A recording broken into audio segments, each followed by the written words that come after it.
Hello everyone, कैसे हैं आप लोग। स्वागत है आपका अपने ही यूट्यूब चैनल पे। मैं आपका दोस्त अवनीश। और आज मैं एक टॉपिक के ऊपर बात करूंगा कि जैसे अभी रिसेंट में गोल्ड रेट में काफ़ी ज़्यादा हाइक है। और इसमें एक ऑप्शन मैं सर्च कर रहा था जो कि यदि कोई दुबई में विजिट करता है तो वहाँ पर कैसे वो ऑप्शन को देख सकता है, वहाँ से परचेज़ पावर कितनी है उसकी, मतलब कितना कैपेसिटी लिमिट है वो इंडिया में लाने की, जो कि टैक्सेबल नहीं होता है। उसमें थोड़े से पॉइंट हैं जो मैंने कई सारी लोगों से बात करके जो दुबई से रिटर्न है और जो यूट्यूब पे डेटा है उसकी एक समरी तैयार की है। तो आप लोग को शायद उसमें हेल्प कर सकता है। तो नंबर वन ये है कि यदि कोई मेल है उसके लिए 20 ग्राम्स का सोना लाना मतलब अलाउड है। और ये एक नंबर वन पॉइंट है। टू पे ये है कोई फीमेल है तो 40 ग्राम्स का गोल्ड ला सकती है, मतलब इंडिया के अंदर। तो उस पे कोई कस्टम चार्जेस नहीं है। और नंबर थ्री पॉइंट है कि ये आपका ज्वेलरी के फॉर्म में ही होना चाहिए। उसमें उसके अलावा कोई भी फॉर्म, यदि आप कॉइन या बिस्किट ऐसी चीज़ें लाते हैं या फिर रॉ गोल्ड लाते हैं 24 कैरेट का, मतलब इंक्लूडिंग यदि आपने 24 कैरेट की कोई चेन या रिंग भी ली हुई है तो उसमें आपका वो टैक्स के दायरे में आ जाएगा, उसमें जो है कस्टम ड्यूटी लगने के दायरे में आ जाएगा, और जो कि काफ़ी हैवी है। तो उन चीज़ों से बचें।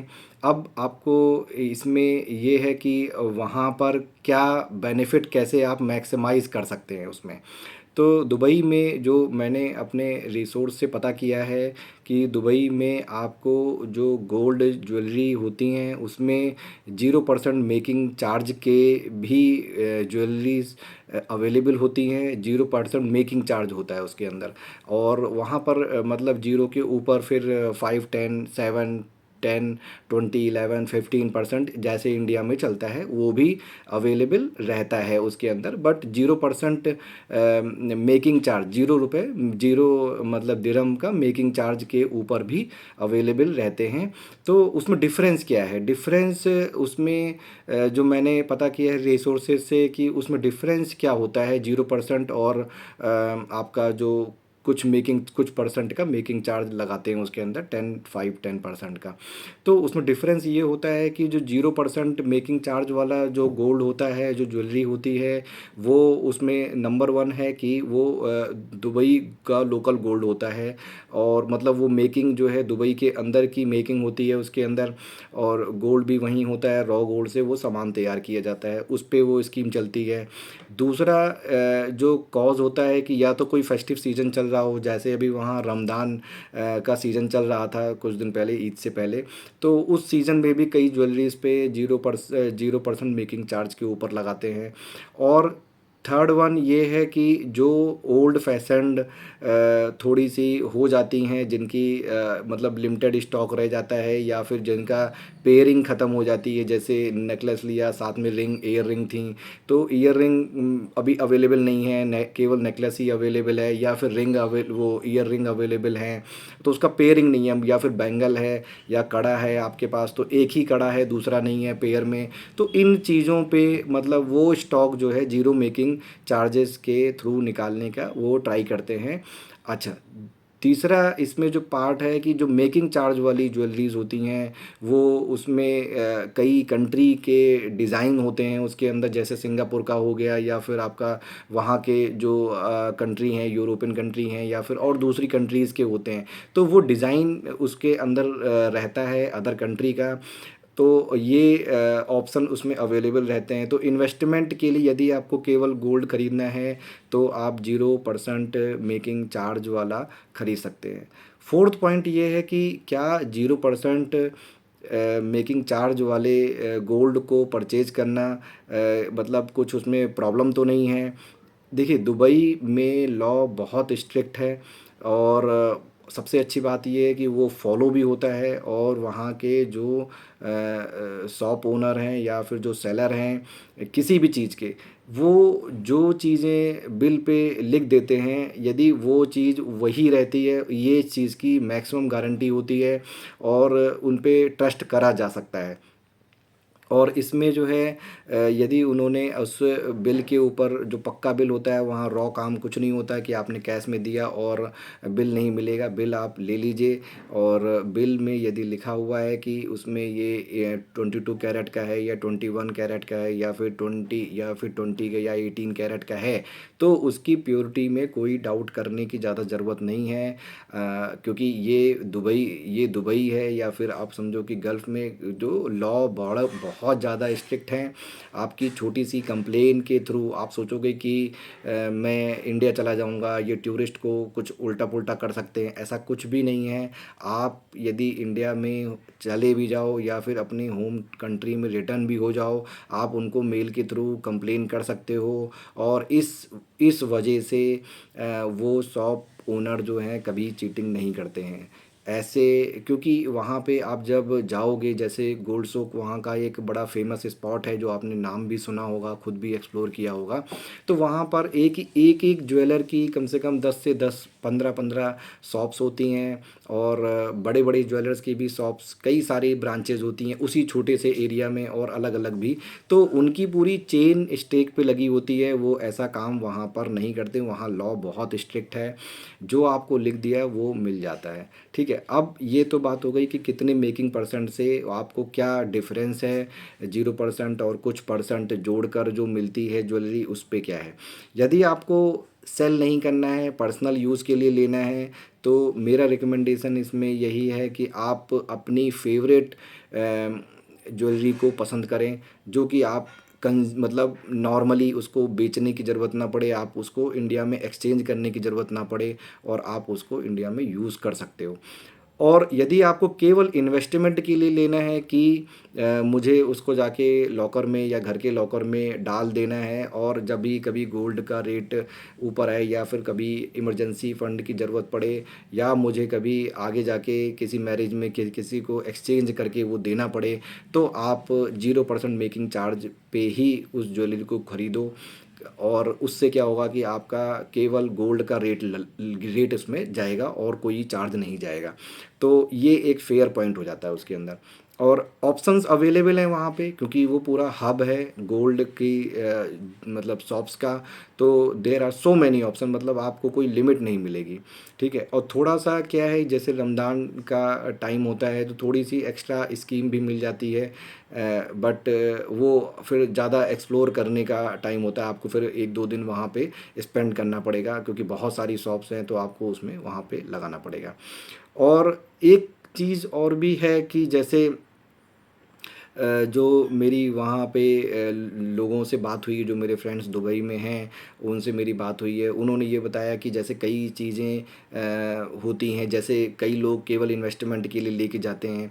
तो उसमें एक जो फिफ्थ पॉइंट है कि वैट वैट लगने वाली बात है। तो वैट जो है वो आपका 22 कैरेट, 21 और 20, जो भी मतलब 24 कैरेट से नीचे का जो कैरेट होता है, डाउन कैरेट है, उस सब सामान पे 5% का वैट लगता है वहाँ पे फ्लैट। तो इन केस आप वहाँ के लोकल रेजिडेंट हो या एक लंबे समय तक रह रहे हो, पीरियड मुझे अभी कंफर्म नहीं है कि यदि आपने 6 महीने का स्टे किया है, 6 महीने से ऊपर का स्टे किया है, उस केस में शायद वो मतलब वैट लगेगा, तो आपके बिल पे 100% सभी के ऊपर ऑल इक्वल है।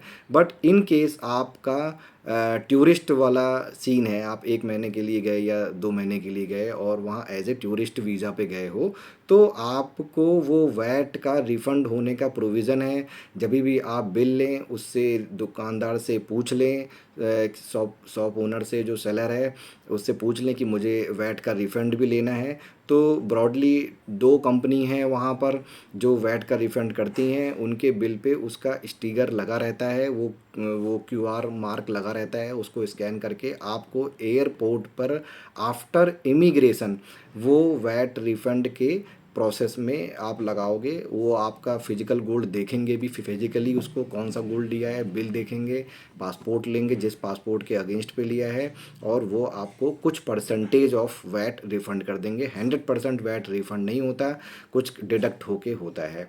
और बट आपको एक बार सिक्योरिटी पे सम लगेज देने से पहले, और उस गोल्ड को आप वहाँ के जो आप जो पर्टिकुलर जो वेंडर है उस पे जाके आप स्टैंपिंग करवा लीजिए। वहाँ पे वो चेक नहीं करता, आपको फिजिकली गोल्ड मतलब हैंडी रखना पड़ेगा शो करने के लिए। इमिग्रेशन के बाद जब आप ऑन बोर्ड होने से पहले, जब इमिग्रेशन के बाद जब आप ड्यूटी फ्री वाले एरिया में जाते हो, तभी आपका वो वैट वाला और मतलब मार्कर दिखेगा, वो वैट वाली जगह दिखेगी, आपको वैट वहाँ रिफ़ंड हो जाएगा, और इमीडिएटली आपको कैश पे या फिर आप अपने कार्ड पर वो रिफ़ंड ले सकते हो। वो 100% नहीं होता, आप ये समझ के चलो कि 70 to 80% का वैट आपको मिल जाता है। तो एक तो वो चीज़ अच्छी है। और दूसरा इसमें यदि कुछ लोग क्या करते हैं, अब कुछ लोग क्या करते हैं, ये मैं टू बी स्पेसिफिक हूँ, कि कुछ लोग प्योरली इन्वेस्टमेंट के लिए लेके जाते हैं।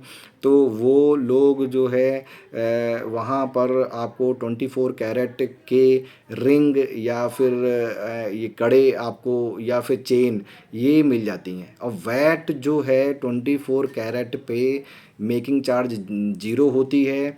आपको ऑन द स्पॉट जो ग्लोबल पे मतलब ग्लोबल प्राइस चल रहा होगा उसी प्राइस पे बिलिंग हो जाएगी, आपकी जेन्यून बिलिंग होगी उस पे। जैसे आपने कड़ा लिया या तो 24 का जो कैरेट का 20 तोले का या फिर जो भी है, तो उस पे जो है नॉर्मली वैट नहीं लगता है, तो उसके लिए आपको वैट का रिफ़ंड लेने की ज़रूरत नहीं है। उस पे मेकिंग चार्ज ज़ीरो होते हैं, तो आपको उसमें भी कोई चैलेंज नहीं है कि आपने एक्स्ट्रा पैसे दिए। जो उस समय 24 कैरेट का गोल्ड का रेट चल रहा होगा उसी रेट पे आपको वो सामान मिल जाएगा वहाँ पे।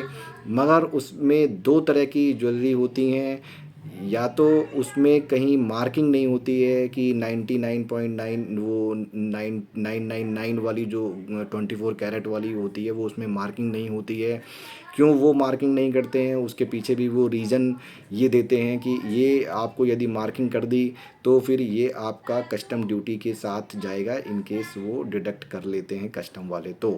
तो उस केस में वो उस पे मार्किंग नहीं करते, क्योंकि आप यदि वो डिडक्ट कर लिया तो आप ये कह सकते हो कि ये मैंने पहले से लिया हुआ है, या फिर जो मतलब ये मैं नहीं रेकमेंड कर रहा हूँ कि आपको ऐसा करना है, बट जो ट्रेंड चलता है, जो लोग करने की कोशिश करते हैं, उनकी मैं बात कर रहा हूँ।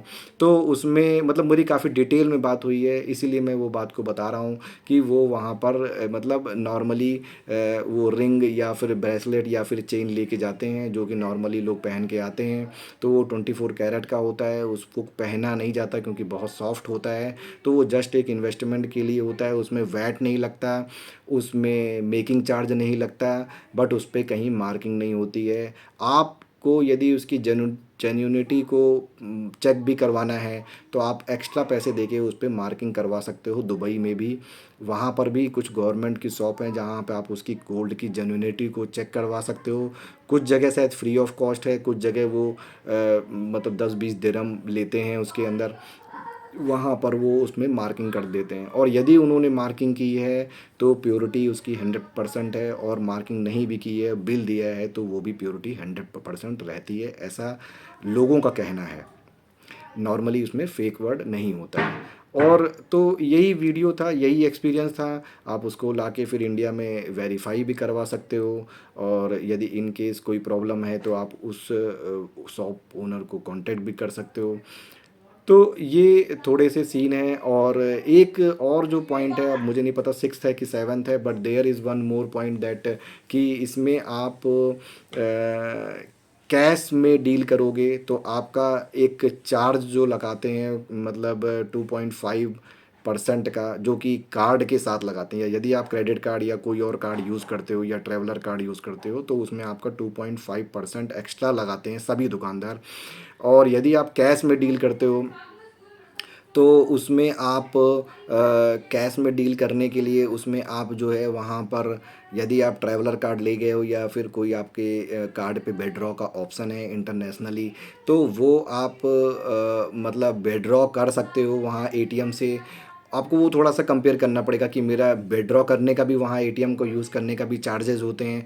तो आपको कंपेयर करना पड़ेगा कि मेरा एक्चुअली कि विड्रॉल में पैसा कम जा रहा है कि 2.5% देने के बाद पैसा कम जा रहा है। तो बेटर है यदि आपका सोल मोटो यही है कि आपको गोल्ड लेके ही आना है किसी भी फॉर्म में, या तो मतलब यूज़ वाली ज्वेलरी या फिर इन्वेस्टमेंट वाली ज्वेलरी को, तो आप बेटर है कि इंडिया से या फिर वहाँ जाके एटीएम से विड्रॉ करके कैश ही यूज़ करें।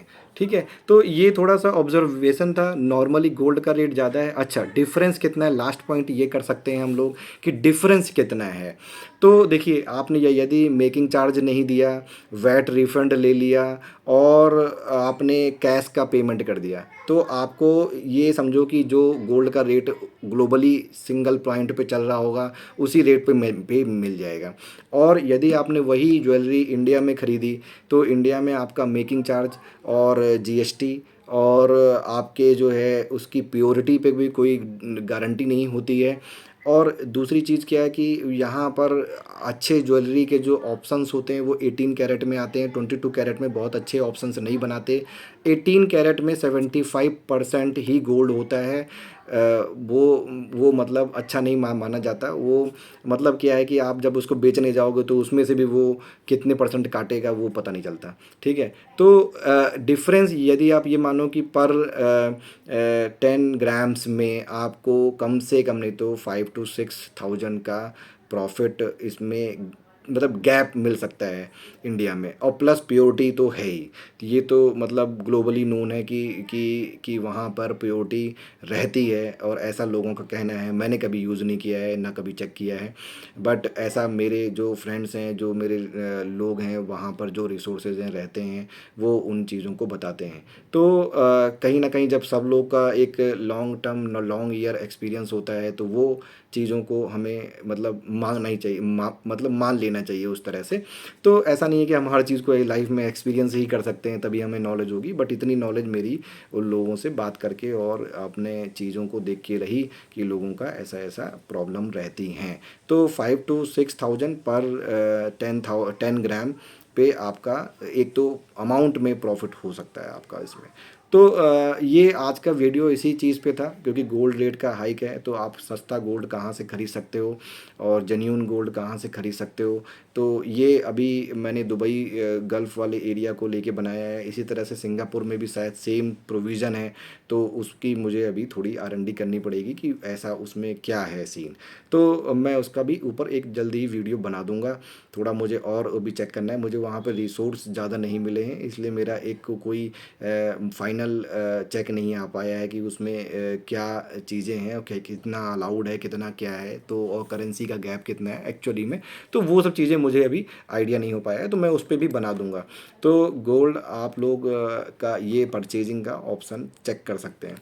ठीक है, और इसके अलावा लास्ट में ये है कि यदि आप कॉइन और अदर देन ज्वेलरी फॉर्म में यदि कॉइन और बिस्किट या फिर किसी और फॉर्म में लाते हो गोल्ड, और वो गोल्ड पे कस्टम ड्यूटी बहुत हैवी है, दैट इज़, और आपको उसको डिक्लेयर भी करना पड़ेगा।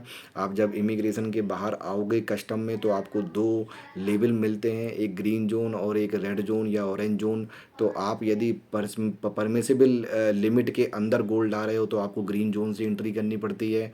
आप यदि परमिसिबल लिमिट से ऊपर गोल्ड ला रहे हो तो उसके ऊपर आपको कस्टम ड्यूटी भी देनी पड़ती है और आपको रेड जोन से जाना चाहिए। क्योंकि यदि आप ग्रीन जोन से चले गए और बाद में आपका कहीं ट्रेस हो गया तो वो फिर हैवी ड्यूटी लगता है, वो अंडर स्मगलिंग मतलब टर्म में यूज़ होता है। तो आप, मैं नहीं चाहूँगा कि मेरा कोई भाई या दोस्त उन चीज़ों में फंसे, क्योंकि सबसे बड़ी प्रॉब्लम अनअवेयरनेस होती है। यदि अवेयरनेस नहीं है तो फिर ये चैलेंज आ जाते हैं, लोग अननोइंगली उन चीज़ों में फंस जाते हैं। सो आज का वीडियो ये इसी चीज़ पे था। और गोल्ड का इन्वेस्टमेंट मेरे हिसाब से करते रहना चाहिए। यदि आपका पोर्टफोलियो 10 लाख का है तो 1 लाख रुपए ज़रूर आपको गोल्ड में डालना चाहिए एज ए इन्वेस्टमेंट। मैं नहीं कहता कि उसको ज्वेलरी पार्ट को आपको लेना चाहिए इसके अंदर, बट लोगों की विश होती है, पैसे की लिमिटेशन होती है। देखिए, ज्वेलरी में यदि आप गोल्ड को ख़रीदते हो तो कहीं न कहीं आप ना उसमें कोई प्रॉफ़िट बना नहीं पाते हो। नंबर 1 ऐसा है कि आपको मेकिंग चार्ज ह्यूज देने पड़ते हैं, जीएसटी देना पड़ता है और उसके बाद वो जो प्योरिटी में मिल रही है वो प्योर है कि नहीं प्योर है। जब आप उसको सेल करने जाते हो तो वो 17 टू 15 टू 20% वो उसमें से कट कर लेते हैं, है ना? प्राइस में। तो आपको ऐसा एज़ सच कोई गेन नहीं होता है, क्योंकि आपका पहले जो है टैक्स और 15% का टैक्स लगा के जो है पहले उसको वहाँ से गैप दे दिया, एक्स्ट्रा चार्ज आपने दे दिया। मतलब आपने 100 रुपए की चीज़ खरीदने के लिए पहले आपने मतलब 15-20 रुपए का तो टैक्स और जीएसटी और मेकिंग चार्ज दे दिया। उसके बाद आपने मतलब 120 रुपए दिए। उसके बाद जब आप बेचने गए तो 100 रुपए की चीज़ थी, अब वो तो ओवरहेड था 20 रुपए, ठीक है? उसके बाद 100 रुपए की चीज़ है, उसको भी उन्होंने काट के कहा कि नहीं इसका तो है 25% या फिर 30% तक कटेगा पैसा, या 20%, चलो मैं 20 ही लेके चलता हूँ, 20 तो कम से कम काटते हैं। तो 80 रुपीज़ दिए, 100 रुपए का 80 रुपीज़ दिए। तो एक्चुअली में आप ये सोचो कि आपने मैथमेटिकली 20 ऊपर 20 नीचे 40% तो आपने पूरा पूरा मतलब 40 से 45 जो परसेंट है आपकी इन्वेस्टमेंट का, वो ही मिला, मतलब आपके वो आपका लॉस हो गया। तो आपके पास रहा कितना? आपके पास रहेगा केवल मतलब 55% से लेकर 50% के बीच में आपके पास जो है अमाउंट का गोल्ड ही रहता है। क्योंकि वो जब नई गोल्ड लेने जाओगे, आप नया चेंज कराने जाओगे, उसमें भी वो मेकिंग चार्ज एक्स्ट्रा लेंगे और जीएसटी उस पे भी लगेगा।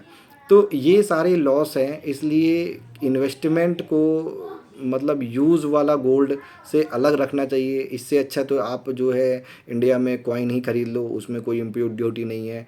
2% 3% का जीएसटी लगता है, जीएसटी शायद 3% का है। तो कॉइन ले लो आप, उससे सबसे अच्छा तो यही है, उसमें मेकिंग चार्ज नहीं होगा, कॉइन जीएसटी लग जाएगा और जीएसटी के बाद सीधे आप उसको सेल कर सकते हो।